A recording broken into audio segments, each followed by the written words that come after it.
My folks, loaded beyond belief, were convinced my brother, Danny, and I were to turn to spoiled brats.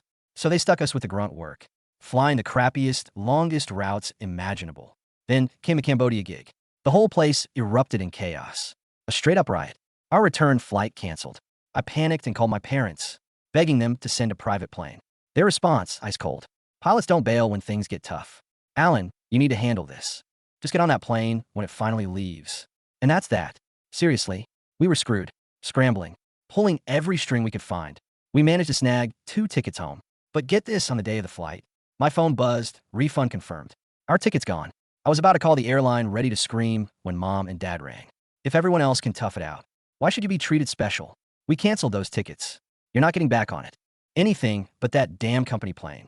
Then, bam, they hung up, blocking us from buying any other way out. Eventually, everyone else stuck over there got rescued. But not us. Danny got caught in the crossfire. Killed in the riots, barely made it. Saved by the skin of my teeth. Thanks to the embassy. Numb. I was arranging Danny's funeral when I saw a post from our adopted brother, Kevin. Thank you to the best parents ever, who were worried about me being in danger abroad, and sent 10 planes to bring me home. This time I didn't blow a gasket like I used to. I just calmly hit like, then commented, "Your parents are the best. Hope you all live happily ever after."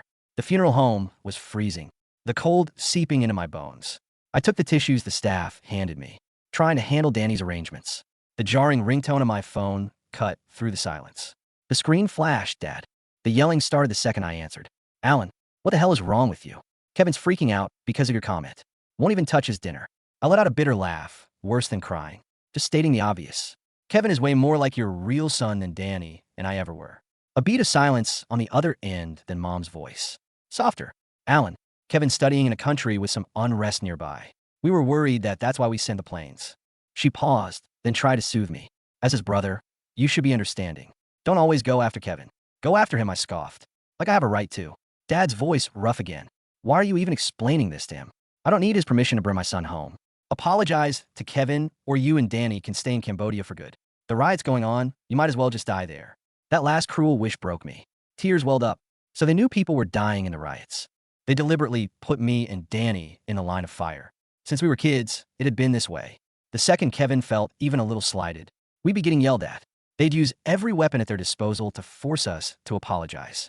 In their eyes, Kevin was brilliant and kind, while Danny and I were just toxic and selfish. That's why they worried about us abusing our power in the company. They hid our family ties from the world, stuck us on the toughest routes, and made us start from the bottom.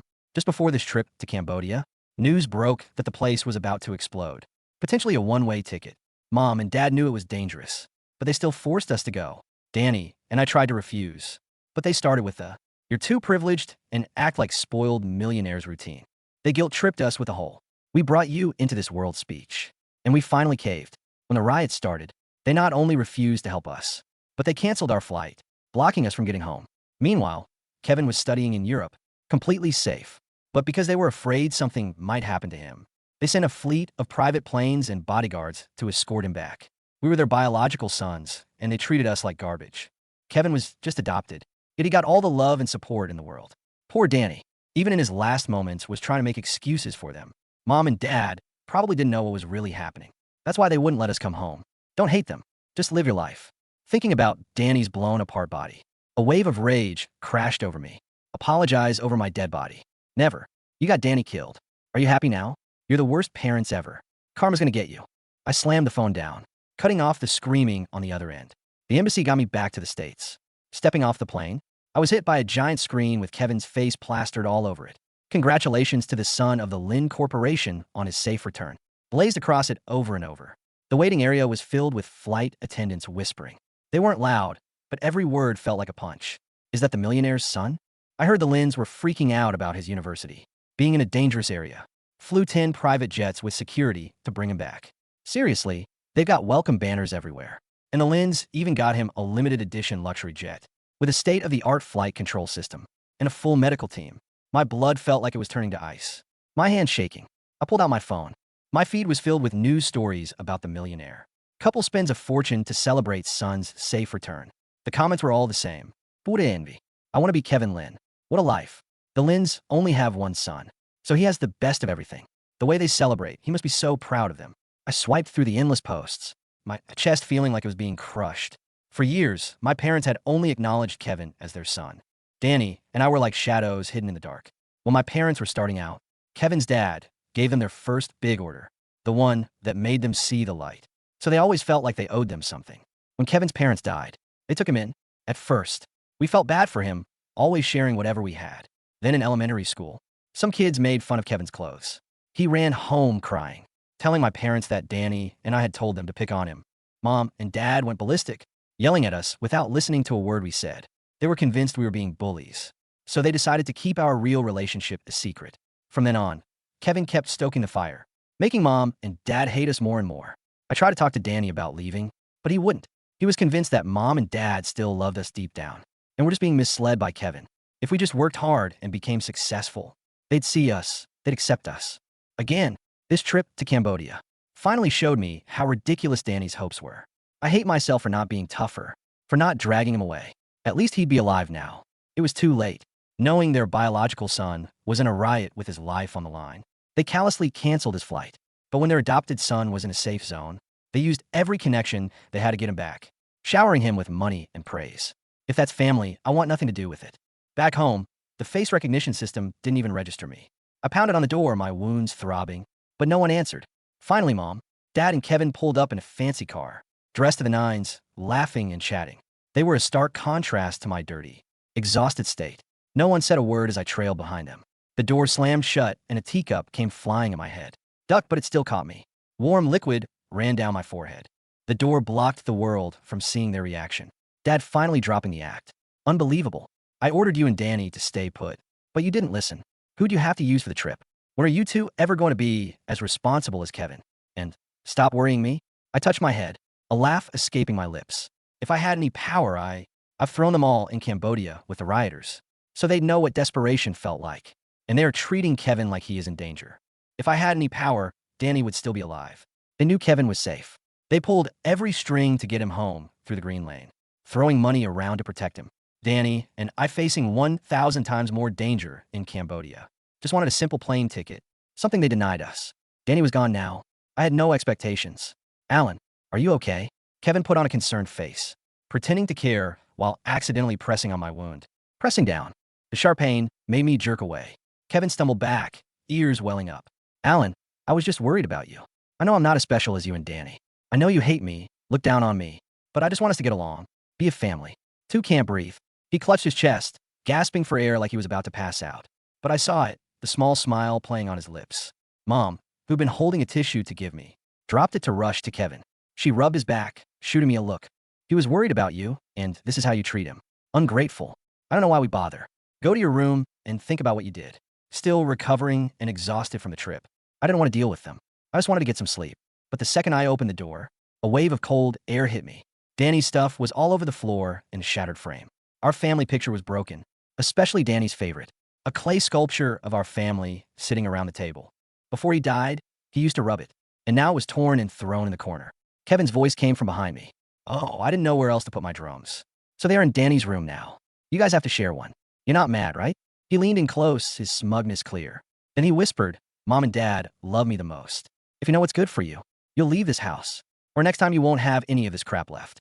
Being Danny's things treated like this. I snapped, fueled by rage. I punched him in the gut. Kevin went down, clutching his stomach, turning white. Alan, Mom, and Dad wanted me to learn how to play drums, so they set my kid up in Danny's room. I know I'm not as close to you and Mom and Dad. I wanted to punch him again, but Dad grabbed me, smacked a stinging slap across my face. Stars exploded in my vision. My ears rang. You dare hit your brother? Mom rushed to help. Kevin scolding me. He was so kind and all you do is hurt him. You and Danny don't live at home. What's so bad about sharing a room didn't make you sleep on the floor? She turned back to Kevin. Kevin, don't be scared. Anything you want, just ask me for it and I'll buy you a better one. I wasn't expecting anything, but seeing them defend Kevin made me feel broken. I grabbed the pieces of the sculpture. My voice rough. All these years you only cared about Kevin. You never asked questions. You just blamed Danny and I. This was all Danny had left. It was his last hope. Mom waved it off, cutting me off. It's just a clay figure. Danny can make another. Why are you getting so worked up? She finally remembered Danny asking me, where's your brother? Why isn't he back yet?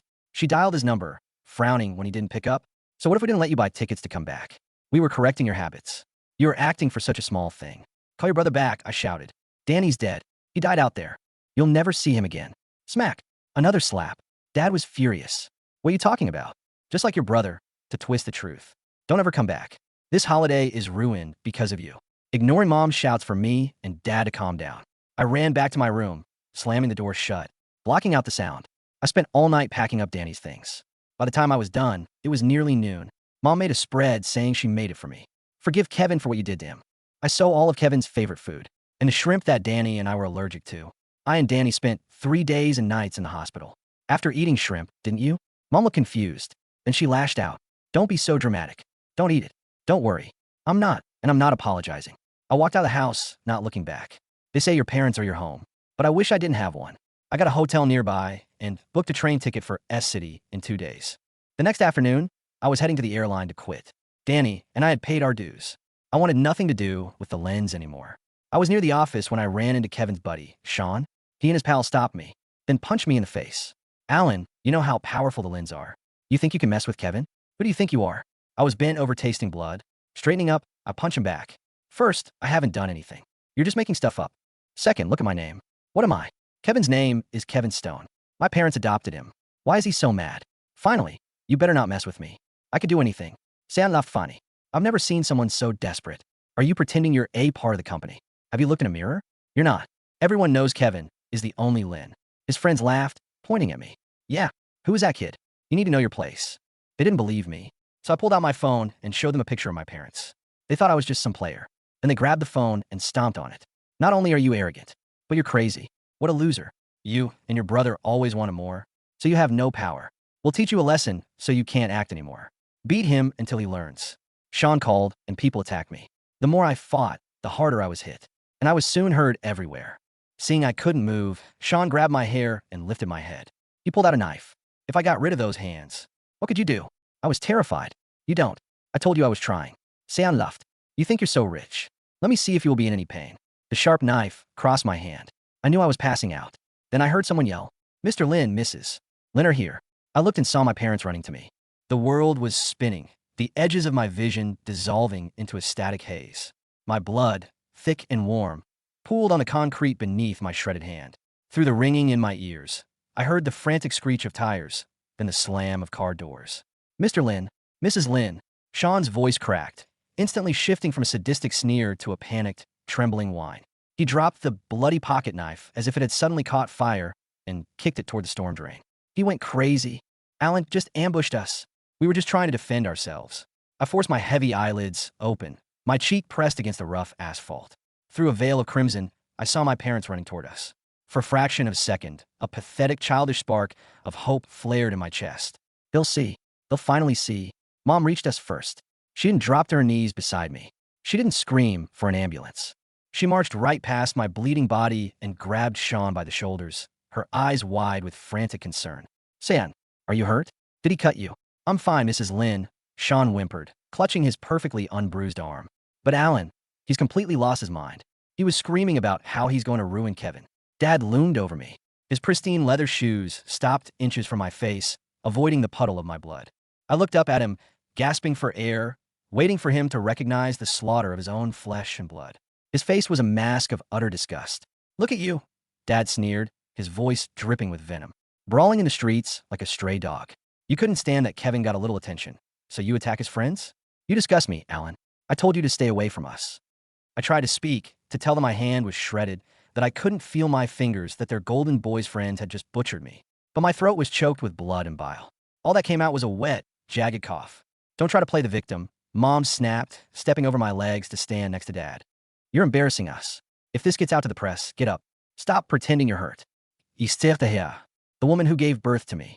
She was looking at my severed flesh, at the unnatural angle of my fingers, and choosing to see a theatrical performance. The spark of hope in my chest didn't just die. It turned to ash, blown away by a freezing, hollow wind. The pain faded into a strange, floating numbness. I didn't hate them anymore. You can only hate something you care about. I felt absolutely nothing. The sirens wailed in the distance. Someone from the office building must have called the cops. We're leaving, Dad said sharply, grabbing Mom's arm. I will not have the Lynn name dragged into a police report because of this delinquent. Sean, call your father's lawyers. Don't mention us. They turned their backs. They got into their luxury sedan and drove away, leaving their biological son bleeding out in the gutter. The darkness finally pulled me under. Part 2. The Wake. I woke up to the sterile stench of bleach and the rhythmic beeping of a heart monitor. The ceiling tiles were a blinding, institutional white. My right hand was encased in a massive, heavy cast propped up on a pillow. A dull, throbbing agony radiated from my wrist all the way up to my shoulder. A doctor with tired eyes was standing by the window. When he saw I was awake, he approached with a grim, tight-lipped expression. "You're lucky the paramedics got there when they did, Mr. Lin," he said softly. "You lost a lot of blood." My hand? My voice was a dry rasp, sounding like it belonged to a ghost. The doctor sighed. "The blade severed 2 major tendons and caused severe nerve damage. We've done the best we could with microsurgery, but I have to be honest with you. You'll regain basic motor function, but the fine motor skills are gone. Your grip strength will be permanently compromised." He paused, looking at my chart. "You listed your occupation as a commercial pilot. I'm so sorry, son. You won't be able to pass the medical clearance. You'll never fly again." I stared at the white plaster. "You'll never fly again." They had forced Danny and me to fly the deadliest, most exhausting cargo routes for years, claiming it was character building. I had survived monsoons, engine failures, and a literal war zone. But it was my own family's adopted parasite that grounded me forever. I didn't cry. I just nodded slowly. "Thank you, doctor." The door to the hospital room swung open. My mother walked in, clutching a designer handbag, her face a mask of weary irritation. She didn't look at the doctor. She didn't look at my cast. "Do you have any idea how much trouble you've caused?" she hissed, stopping at the foot of the bed. "Sean's parents are furious. We had to pay them off to stop them from pressing assault charges against you." "Assault, Alan? Kevin has been crying in his room all night because you targeted his friends." I looked at her, really looked at her. She wasn't a mother. She was just a stranger wearing expensive jewelry.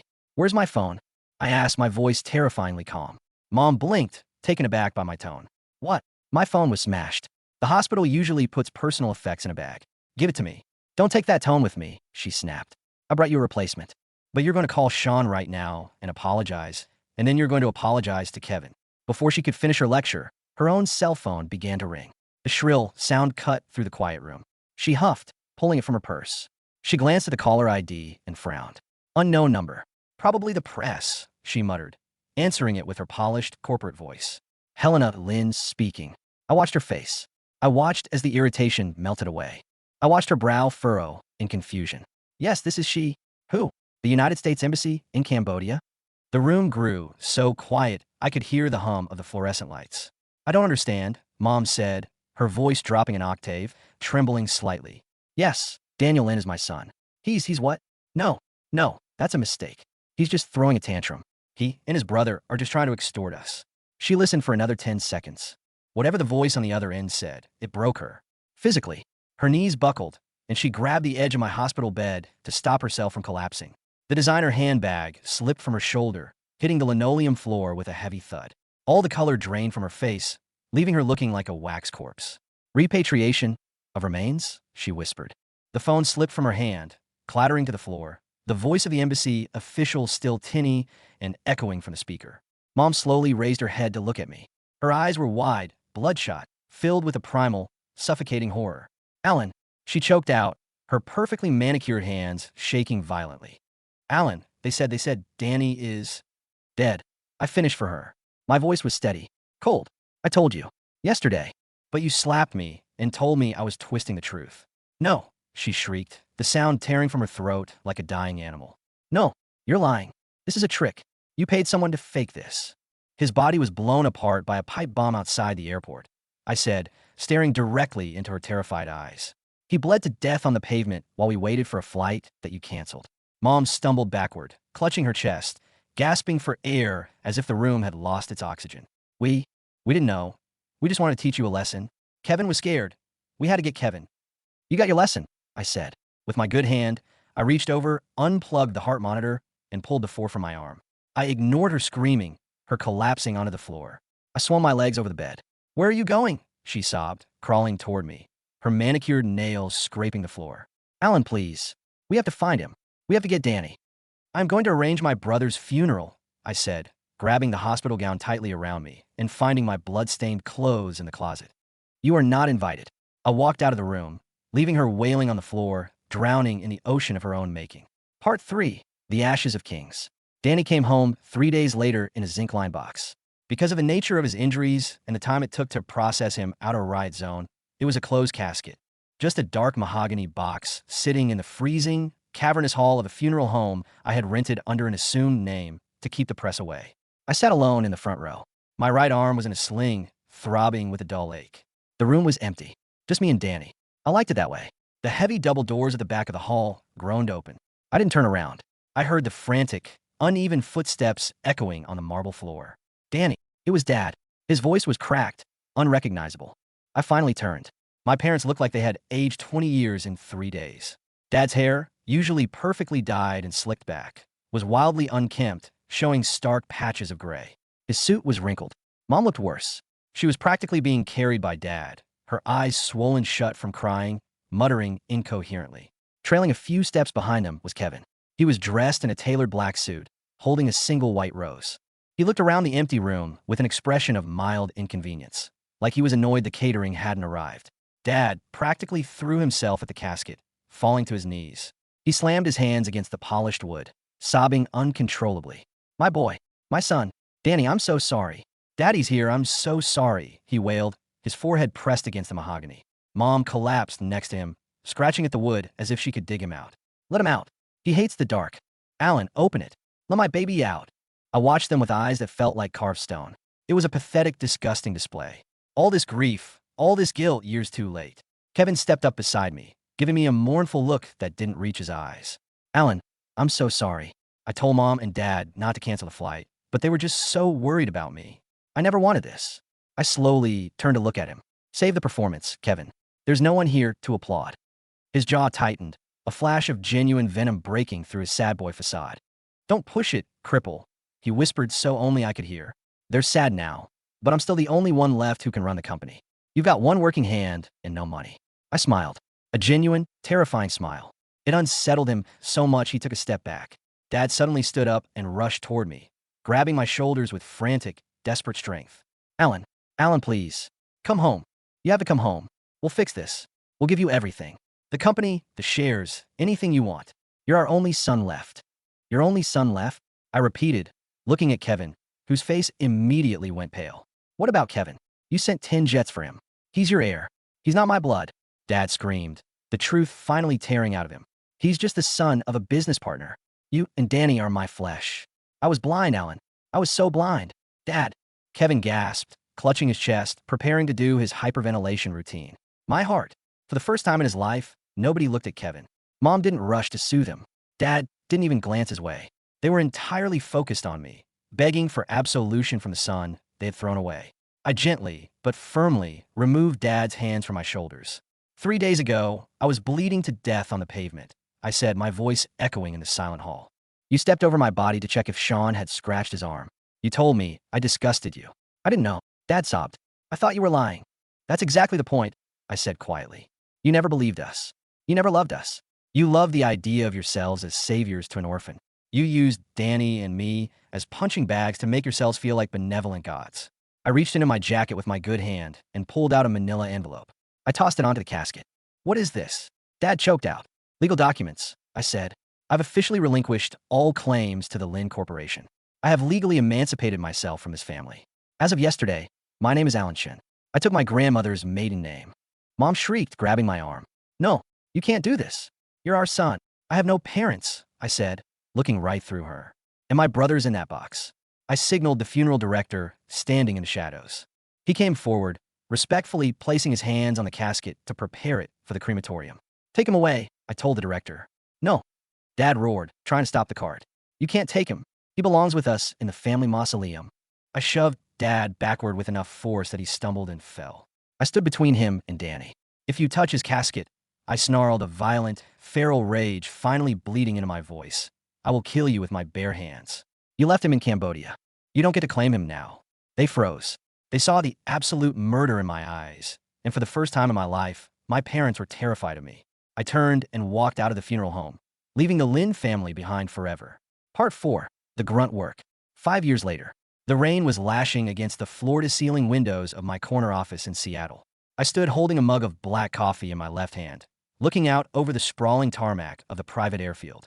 Below, a fleet of sleek, slate-gray cargo planes bore the logo of my company, Aegis Freight and Logistics.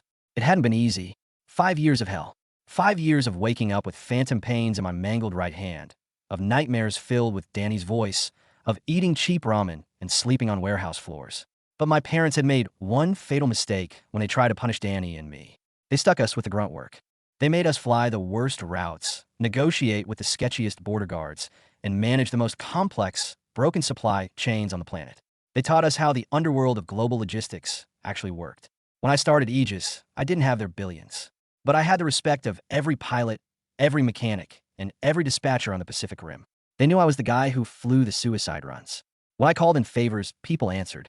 Within 3 years, Aegis was the premier crisis logistics firm in the world. If a pharmaceutical company needed vaccines airlifted into a war zone, they called me. If tech giants needed microchips smuggled past blockades, they called me. I was a phantom billionaire, operating entirely outside the glitzy, high society circles the Lins worshipped. My intercom buzzed. It was Sarah, my chief of operations. Mr. Chun, the quarterly reports on the Lin Corporation just came in through our analysts, she said. Bring them in, I replied. Sarah walked in, handing me an iPad. I scanned the red lines, plummeting toward the bottom of the graph. I took a sip of coffee, hiding a grim smile. Karma is not a magical force. Karma is just the mathematical inevitability of putting an incompetent narcissist in charge of a global empire. After I left, my parents had no choice but to hand the reins of the Lin Corporation to Kevin. But Kevin didn't know how to work. He only knew how to take credit. Over the last 5 years, Kevin had systematically dismantled the company. He fired the veteran logistics directors because they disrespected his vision, replacing them with his frat brothers, like Sean. He bought yachts and private jets on a company dime. He threw massive PR events to maintain his image as the golden boy. But logistics is an unforgiving mistress. When planes don't fly on time, contracts die. The Lins were bleeding out, and the wolves were circling. There's something else, Alan, Sarah said gently. She knew my history. Kevin Lin just made a massive play. He signed a sovereign contract to transport $2 billion worth of rare earth minerals out of Southeast Asia. He leveraged the entire Lin Corporation as collateral. I raised an eyebrow. Southeast Asia? Where? Cambodia. I froze. The mug in my left hand trembled slightly. He's using the old supply routes, Sarah continued. The ones you and Daniel used to fly. But Kevin didn't bribe the right local authorities, and he bypassed international customs regulations to cut costs. The Cambodian military just seized the entire fleet on the tarmac. The cargo is confiscated. Lin Corporation is in breach of contract. The penalties will bankrupt them by Friday. I looked out at the rain. Danny. They went back to where Danny died, out of pure, arrogant greed. The Lin board is in absolute panic, Sarah said. They're begging for a bailout, but no bank will touch them. They need a logistics firm with the muscle and local connections to unfreeze that cargo by tomorrow night, where the company goes into receivership. Let it burn, I said quietly. Alan, Sarah hesitated. Mr. and Mrs. Lin are in the lobby. They've been sitting there for 6 hours. They refuse to leave. A cold, dark satisfaction washed over my ribs. The universe has a beautiful sense of irony. Send them up, I said. Part 5, Reckoning. When the elevator doors opened, I almost didn't recognize them.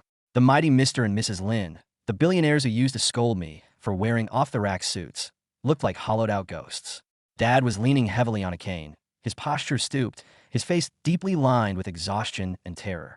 Mom looked frail, her hair thin and brittle, lacking the glossy, salon-perfect sheen she used to obsess over. They wore expensive clothes, but the clothes hung off them like rags on a scarecrow. They stepped into my massive office, their eyes widening at the scale of it. They looked from the mahogany desk to the tactical map monitors, and finally, to me. I was sitting back in my leather chair, wearing a tailored black suit, spinning a sleek silver pen between the fingers of my good hand. My scarred, ruined right hand rested flat on the desk, a silent monument to their sins. Alan, Dad whispered, his voice cracking. He took a step forward, his eyes filling with tears. My God, look at you. You did all this. I'm busy, Mr. Lin, I said, my voice completely devoid of emotion. You have exactly 3 minutes to tell me why you're trespassing in my building. Mom let out a choked sob. Alan, please. Don't call us that. We're your parents. We've looked for you everywhere. We hired private investigators. They weren't very good, I replied dryly. Now, 2 minutes and 40 seconds. Dad swallowed hard, his hands trembling on his cane. You know why we're here. The Cambodian crisis. Kevin, he made a mistake. A terrible mistake. The military seized our fleet. We owe $2 billion by Friday, or the banks take our homes, our shares, everything. The Lin Corporation will cease to exist. I read the brief, I said, checking my watch. It's a fascinating case study in gross incompetence. Kevin bypassed the regional warlords and tried to slip the cargo through civilian channels. Only an absolute idiot would try that in Phnom Penh. We know, Dad cried out, stepping closer. He's ruined us. Alan, you're the only one who can fix this. You know those routes. You know the generals over there. You built Aegis. You have the capital and the connections to bail us out. Why would I do that? I asked. Mom fell to her knees in front of my desk. The great Helena Lynn, weeping on the floor. Because it's your legacy, she begged, tears streaming down her ruined makeup. We built that company for you and Danny. We were poisoned by Kevin. He manipulated us, Alan. He made us think you were bad. But we know the truth now. Please save our family. I let out a low, dark laugh. It echoed in the large room, cold and utterly devoid of humor. Legacy? I leaned forward, resting my chin on my good hand. My legacy isn't an urn on my mantelpiece. You didn't build that company for us. You built it for your ego. And then you handed it to a parasite because he knew how to cry on cue. I pressed a button on my desk. Sarah, bring up the Kevin Stone file. The massive screen behind me flickered to life. Bank statements, offshore account logs, and wire transfers filled the screen. What is this? Dad asked, squinting at the numbers. While you two were busy mourning the fact that I left, your golden boy was busy bleeding you dry, I said clinically. Kevin didn't just make a mistake in Cambodia. He deliberately sabotaged the shipment. He's been skimming money from the company for 3 years, laundering it through Sean's dummy corporations. He set up this Cambodian disaster to crash the Lin stock. He shorted his own company's shares. When you go bankrupt on Friday, Kevin walks away with $300 million in untraceable crypto. My parents stared at the screen, their mouths open in silent, suffocating horror. No, Mom whispered, shaking her head frantically. No, Kevin loves us. He's our good boy. He would never. He played you, I said softly. He played you for absolute fools from the day you brought him into our house. He killed Danny to secure his inheritance, and he crippled me to eliminate the competition. And you? You held his coat while he did it. Dad stumbled backward, clutching his chest. He looked like he was having a heart attack, but I didn't move an inch. I didn't care. Alan, please, Dad wheezed, falling to his knees beside my mother. I'm begging you. Forgive us. Save us.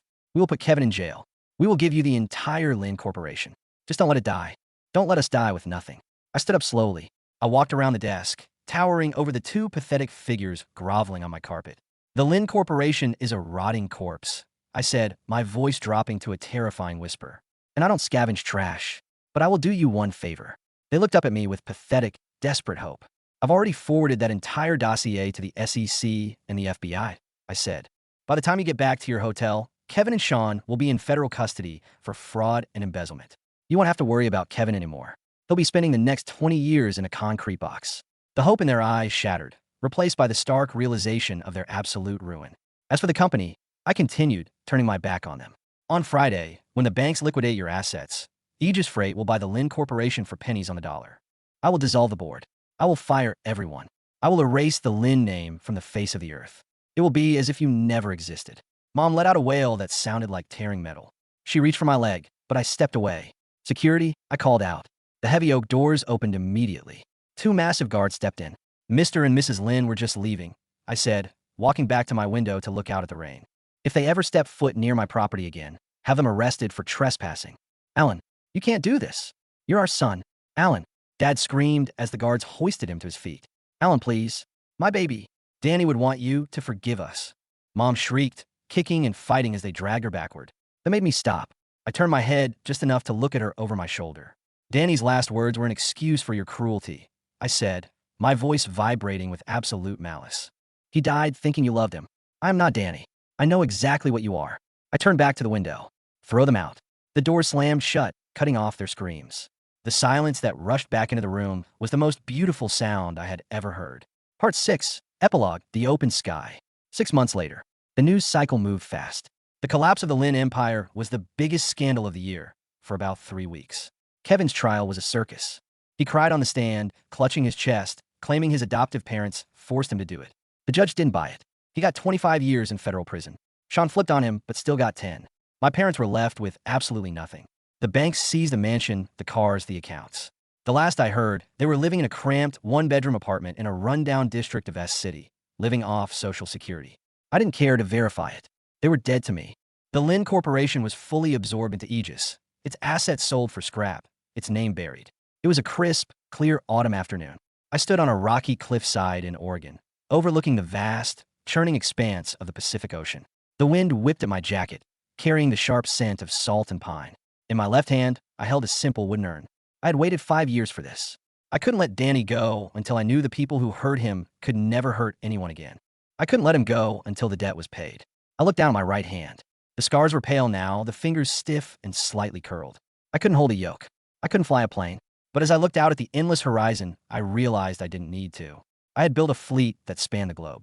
I had built an empire from the mud they threw us in. We did it. Danny, I whispered into the wind. We won. I uncapped the urn. I didn't cry. There was no sadness left. Only a profound, heavy peace. I tilted the wood, and a stream of pale gray ash poured out, catching the updraft. The wind carried my brother up into the brilliant blue sky, scattering him across the ocean, wild and completely free. He didn't have to fly the broken planes anymore. He didn't have to seek the approval of ghosts. I watched until the very last speck of ash vanished into the sunlight. I stood there for a long time, just breathing the cold, clean air. Then I turned my back to the ocean, walked to my car, and drove back toward the city. I had work to do.